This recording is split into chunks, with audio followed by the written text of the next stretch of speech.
you know, it wasn't, the whole problem was this, the end on the spark plug wire was too big to make I had to file it down with the file. That's the cure. I just changed out the spark plug wire there to one at hand.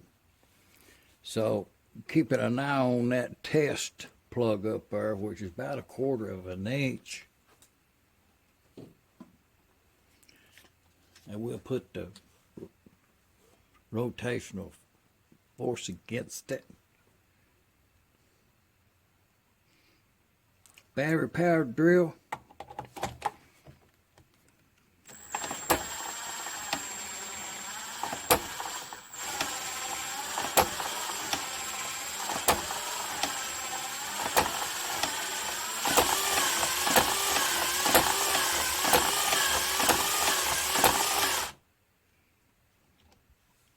I had to take a note. The cover's different from the last one.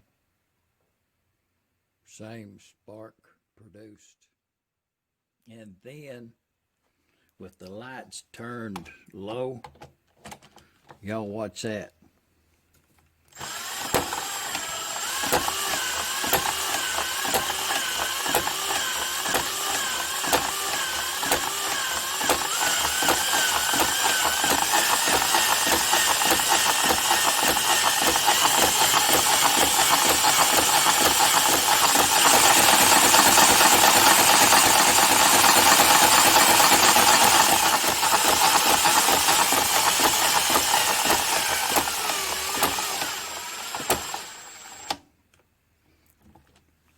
EK Magneto repaired.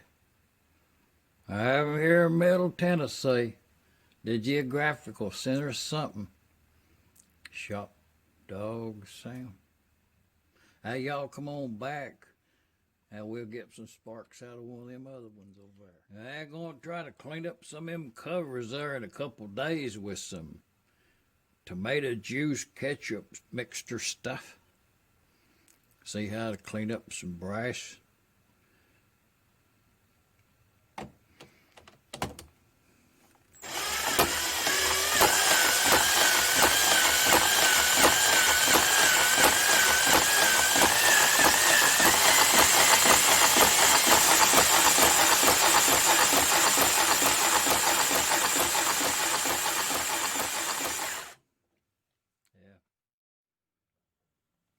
We'll turn down the lights again. Just that much.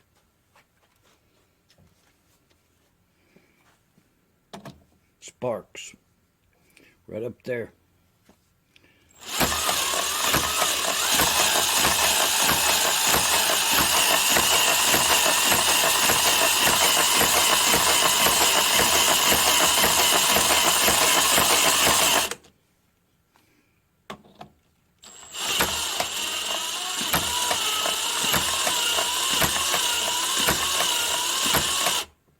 Yeah, that's good enough.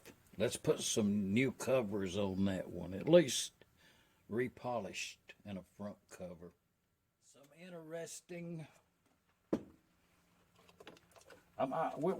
This right here, this is going to be the subject right here. These bushings. But interesting. Say hey to my friend Charlie, you know, down there by the river. Man, it's raining here, up here in Middle Tennessee, Charlie. Raining this evening, so I thought I'd get in here and work on some EK magnetos. And this one right here, it's got that IHC logo stamped into that bottom. It's kind of interesting. I have some more of them. This ain't the only one, but I think this magneto is pretty close to the way it came from the factory. Like original coils with the little decals on them right there, the part number.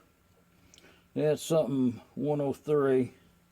So it's just interesting to have an original one of all the parts to be in such a good shape to go by.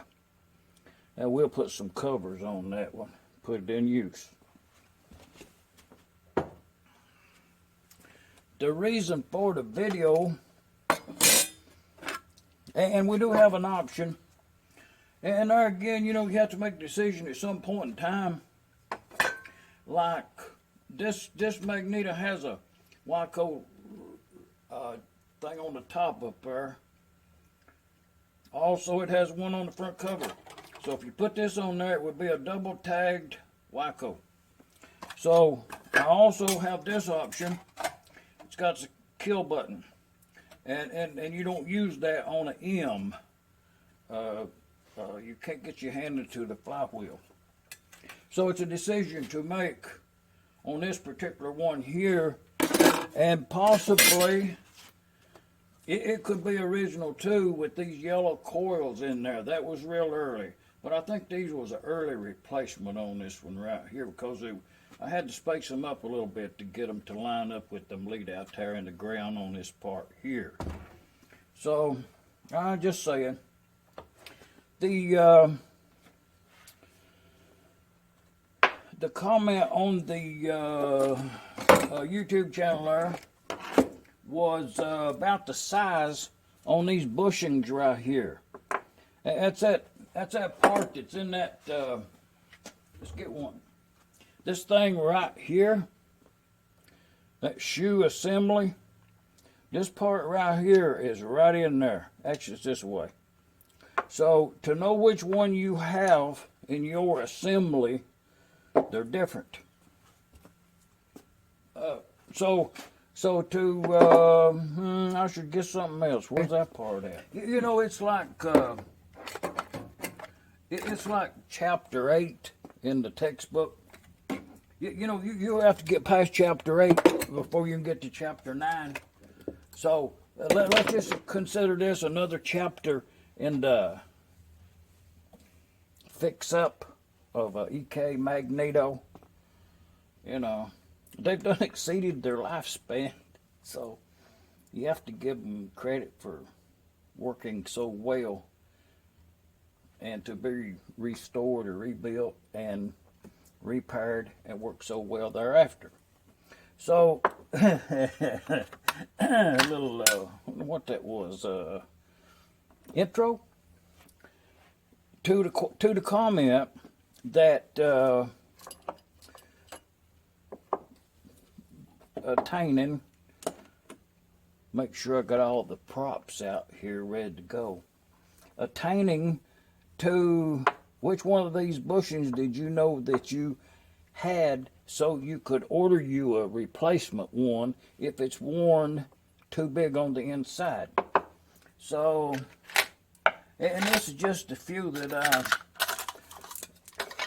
you know, dumped aside and saved up one time just for comparison like today.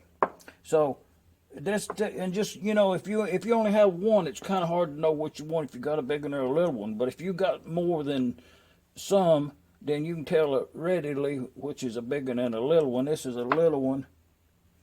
That's a big one. That's a big one. That's a little one. And this also is it's a big one. So let's look at the differences and what the part is. And this is one I took apart to run through the electrolysis tank, and now I'm going to put it back together, and it'll be an operating mag again. But it's in this lamination of this shoe part here.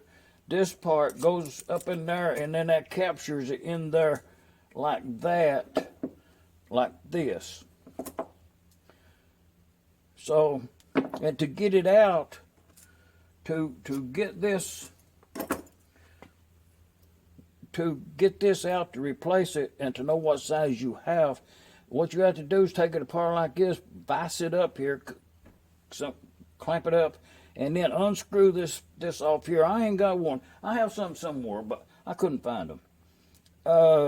And then you'll know if you got a big thread or a little thread. And the comparison is, you know, if you hold them together like that, you can readily tell one of them has a bigger thread than the other. So to give you some measurements, if you ain't got but one, this is what you're going to be once you get it out, this is your results. And I think Bill, quoting Bill Lapalus' catalog one time, very smart magneto man right there, Bill Lapalus right there. Thumbs up to Bill. But in his catalog, if I'm not mistaken now, from memory, one size was 500 thousandths, and one size was, well, there was a bug landed on me. I'll make the news tonight. Well, see that's size that is right there, and it's 529 thousandths on the outside of that thread. You know, that's what I'd write down. The little one, which I think is this one, well, see, it's a good bit littler. So let's get us a measurement on the outside of it right there. Okay, that's gonna measure in at 497. Let's find another one. I say this is the little one. This is a little one. Oh yeah. Well.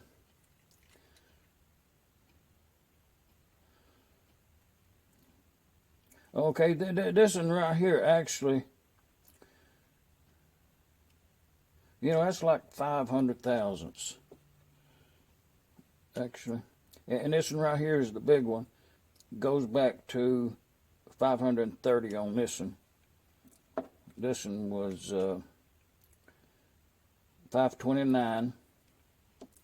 And this one is a small one. No, it ain't. It's 530. So that's your big size on the outside right there. If you take yours apart and it measures out 530 thousandths within 1 or 2 thousandths, you have the big one. Okay, if it measures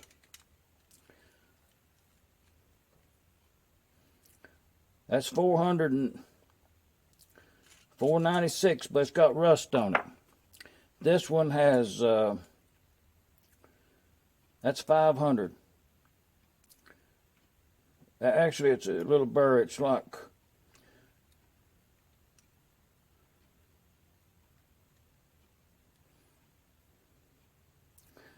you see, when they cut the thread down there, they raised the metal. So when you put you get a false reading right there is what I'm doing here. So I'm gonna get as close to it as I can, and it's 498. So that's probably 1/2 inch, you know, 500 thousandths. That's 495. So it may be just a little smaller. So that's the difference. As far as pin size, they're 375. Now take it in mind that these here, this amount is all worn out. I have replaced these in the bottom part. These guide pins I have replaced in the past. But that one is 375 actually right there. But you can see it's got an undercut up here at the top. It was sideways. And that's 374. And this one you can see that it's what's it going to measure at? 366. That was really, you can see it's worn banana shaped. All of them are worn that way. Usually they'll be right on money on one side and it's 372. I think originally, if you measure up here on the part up yonder that original size, it'll be 375. Almost every time. So, you know, that's the numbers to go by. Thanks for that comment there. Now I'm going to put these covers on this engine. Oh, also, I'm not going to drag out the scale or nothing, but they also made these in 2 different metals, you know, back in the day. This one here is zinc. It's really, really heavy, that frame there. And this one here is, you know, it's aluminum. You know, it's really light. Enough to you can immediately tell the difference that they're 2 different metals, and the color is also different. And as also, you'll find the bottom piece down there that's made out of the two different metals. And I'm not sure if they was compatible to each other or not. Possibly, possibly you could have, that would be a really heavy mag right there. If you put those two aluminum pieces together here, as compared to these, it's quite a bit heavier. Interesting. Well, another interesting magnet installation is this magneto in hand. It had the front and the back cover on it. They've already been used on a replacement magneto. But you can see as the compass that far away, and it's affecting the. But the interesting part of it is it appears to be factory original. Like it's been a long time since that was put in there. That's nothing new. It has the original EK condenser in there in a insulating tube. Everything up here is in pristine condition. The coil still has the EK logo, and it's like a 1XBX104 number, legible on both of them. The insulating, those are not gaskets down in there. I often refer to that as a gasket, but it's actually an insulating is what that's for. There is a gasket between this part down here. I think you'd refer to that as a gasket, and this is an insulating strip. But just looking down in there, it made good contact to the contacts on there. We'll put this one on the test machine there and see what we got. I done already took a bolt out. I'll have to put one back in there. I used that on another magneto.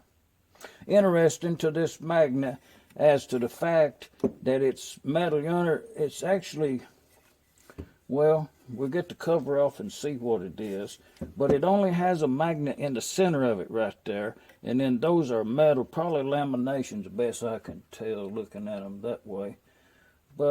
And they're riveted together with a brass strip. Really good work. So now we'll look at it on the test machine over there. We'll get them covers on there now.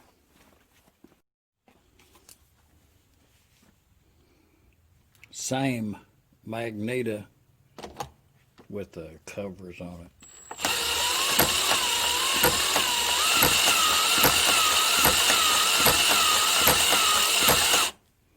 Spark.